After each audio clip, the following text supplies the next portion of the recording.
Hello everyone, मैं doctor ममता सिंह। मेरे YouTube channel में आपका बहुत बहुत स्वागत है।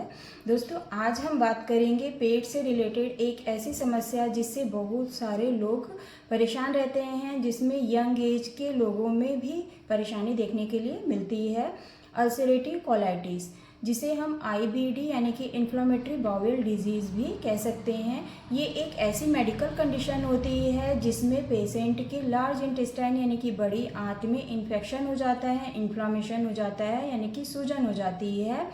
इस कंडीशन में पेशेंट को बहुत सारी समस्याओं से सामना करना पड़ सकता है।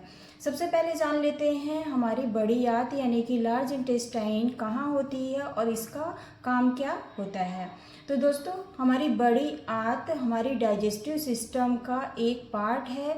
गैस्ट्रो इंटेस्टाइनल ट्रैक्ट का एक अंतिम भाग होता है, एक लास्ट पार्ट होता है, जहाँ से हमारे डाइजेस्टिव सिस्टम यानी कि जो हम खाना खाते हैं, जब वो हमारी छोटी आंत में जाता है, वहाँ से पाचन होकर के जितनी भी वेस्ट मटेरियल होते हैं वो हमारी बड़ी आंत में जाता है। बड़ी आंत का मुख्य काम होता है वाटर का एब्जॉर्प्शन, इलेक्ट्रोलाइट्स का ऑब्जर्प्शन करना, विटामिन्स का प्रोडक्शन और ऑब्जर्प्शन करना, और उसके बाद जितने भी वेस्ट मटेरियल्स होते हैं बड़ी आंत के द्वारा वो मल द्वार के थ्रू निकल जाता है। बड़ी आंत को कोलोन भी कहते हैं, जिसे चार पार्ट में बांटा गया है। चार पार्ट, उसके पहला पार्ट जो असेंडिंग कोलोन कहलाता है, दूसरा ट्रांसफर कोलोन कहलाता है, तीसरा डिसेंडिंग कोलोन कहलाता है और लास्ट सिग्मोइड कोलोन होता है। उसके बाद मल द्वार यानी कि रेक्टम आ जाता है, जैसा कि आप पिक्चर में देख पा रहे होंगे। ये हमारी बड़ी आंत का काम होता है। ये हमारे डाइजेस्टिव सिस्टम का बहुत ही मुख्य पार्ट होता है, जो पेशेंट में अगर पाचन क्रिया सही से नहीं होती है, किसी प्रकार के इन्फेक्शन इन्फ्लामेशन के कारण अगर पेशेंट में बड़ी आंत की सूजन हो जाती है तो उसकी पूरी लाइफस्टाइल चेंज होने की चांसेस रहते हैं। लार्ज इंटेस्टाइन लगभग 5 फीट लंबी होती है। अब बात करते हैं कोलाइटिस यानी कि अल्सरेटिव कोलाइटिस होने के कारण क्या क्या हो सकते हैं। तो सबसे मुख्य कारण इसमें बैक्टीरियल वायरल इन्फेक्शन हो सकता है, कुछ पैरासाइट्स इन्फेक्शन हो सकते हैं, पेशेंट की गलत लाइफस्टाइल या गलत खान पान, यानी कि अगर पेशेंट बहुत ज़्यादा स्पाइसी फूड खाता है, बाहर के प्रोडक्ट ज़्यादा खाता है, फास्ट फूड ज़्यादा खाता है, या फिर उसके खाने का जो गैप है वो सही नहीं है, वो कभी भी खाना खा रहा है या कभी खाना स्किप कर दे रहा है, बहुत ज़्यादा लंबा टाइम तक का फास्टिंग रख रहा है, या जिन पेशेंटों में लंबे टाइम तक का एंटीबायोटिक्स चल रही होती हैं या स्टेरॉइड मेडिसिन चल रही होती हैं, जो पेशेंट ऑस्टियोआर्थराइटिस के पेशेंट होते हैं या फिर अस्थमा जैसे क्रॉनिक डिजीज़ के पेशेंट होते हैं, उनमें स्टेरॉइड की मेडिसिन चल रही होती है, यानी कि non steroidal anti inflammatory drugs के साइड इफ़ेक्ट के कारण भी कोलाइटिस की प्रॉब्लम पेशेंट में देखने के लिए मिल सकती है।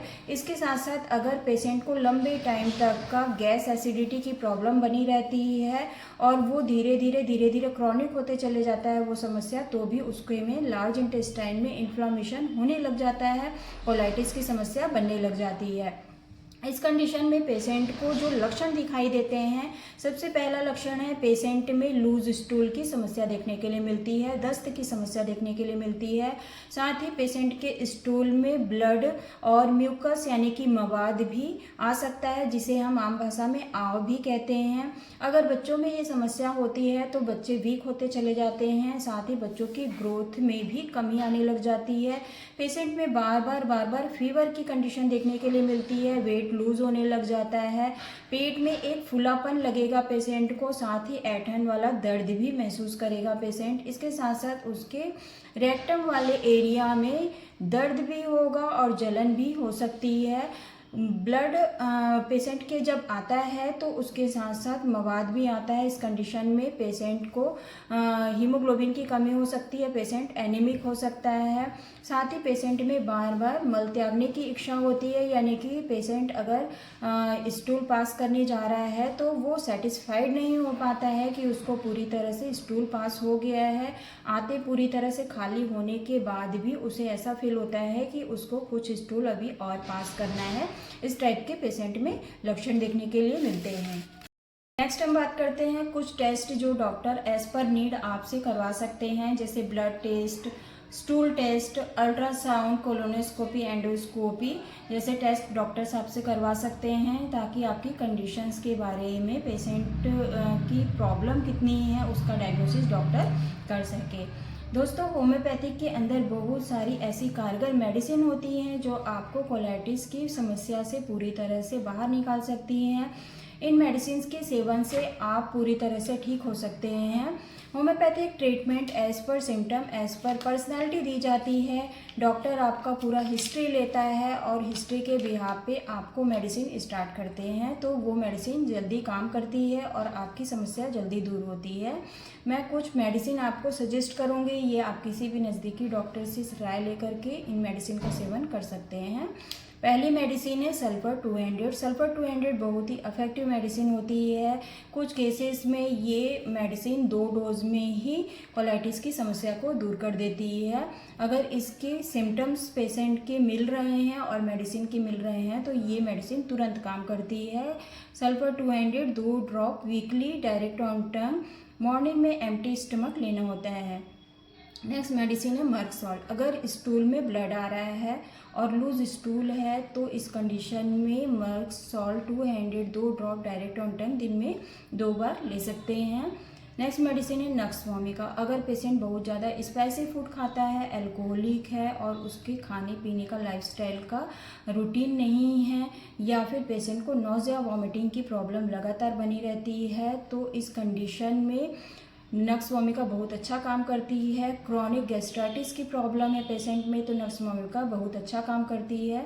Nux vomica 200 2 drop direct on tongue दिन में 2 बार ले सकते हैं।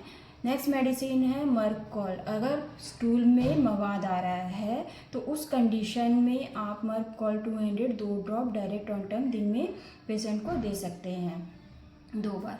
इन सारी मेडिसिन के साथ नेक्स्ट मेडिसिन है फॉस्फोरस 30। फॉस्फोरस 30 बहुत ही इफेक्टिव मेडिसिन है। अगर पेशेंट बहुत ज़्यादा वीक होते चले जा रहा है, लूज स्टूल की प्रॉब्लम है, साथ ही उसे कटिंग बियरिंग कॉलिक की प्रॉब्लम है, पेट में एक फुलापन लगता है, उस कंडीशन में phosphorus 30 2 drop direct on tongue दिन में 3 बार दे सकते हैं। एलोसोकट्रिना, ये मेडिसिन बहुत ही इफेक्टिव होती है। अगर पेशेंट को लगातार पानी के जैसे लूज स्टूल हो रहा है और उसके साथ एक जलन भी महसूस हो रही है और साथ ही साथ कभी कभी उसको मवाद आ रहा है, कभी कभी खून आ रहा है, इस कंडीशन में आप एलोस 200 2 ड्रॉप डायरेक्ट ऑन टंग दिन में 2 बार दे सकते हैं। एक कॉम्बिनेशन की ड्रॉप मैं आपसे शेयर करूंगी। रिपल 28 कोलाइटिस के लिए बहुत ही इफेक्टिव ड्रॉप होती है। पैटर्न की ड्रॉप होती है जिसमें कॉम्बिनेशन में बहुत सारी मेडिसिन इंक्लूड होती हैं जो ओवरऑल आपके कोलाइटिस की प्रॉब्लम को दूर करती है। 15 ड्रॉप दिन में 3 बार 1/4 कप पानी में आप इसे ले सकते हैं। दोस्तों, प्रिकॉशनली अगर आप कोलाइटिस की समस्या से बचना चाहते हैं तो प्रॉपर मेडिकेशन लें। कुछ ऐसे प्रिकॉशन जो आप खुद कर सकते हैं, अपने खान पीन में चेंजेस लाएं, यानी कि अगर आप स्पाइसी फूड खा रहे हैं, फास्ट फूड खा रहे हैं, बाहर के बेवरेजेस जैसे कोल्ड ड्रिंक्स वगैरह ज़्यादा पी रहे हैं, या आप अल्कोहल का सेवन कर रहे हैं या स्मोकर हैं, इस टाइप की कंडीशन में आप इन सारी चीज़ों को बंद करें या फिर कम करें धीरे धीरे। या अगर आपको स्ट्रेस एंजाइटी की प्रॉब्लम रहती है तो इस कंडीशन में भी कोलाइटिस की प्रॉब्लम जल्दी ठीक नहीं होती है। साथ ही साथ अगर आपकी लाइफस्टाइल सही नहीं है तो आप अपनी लाइफस्टाइल को सही करें।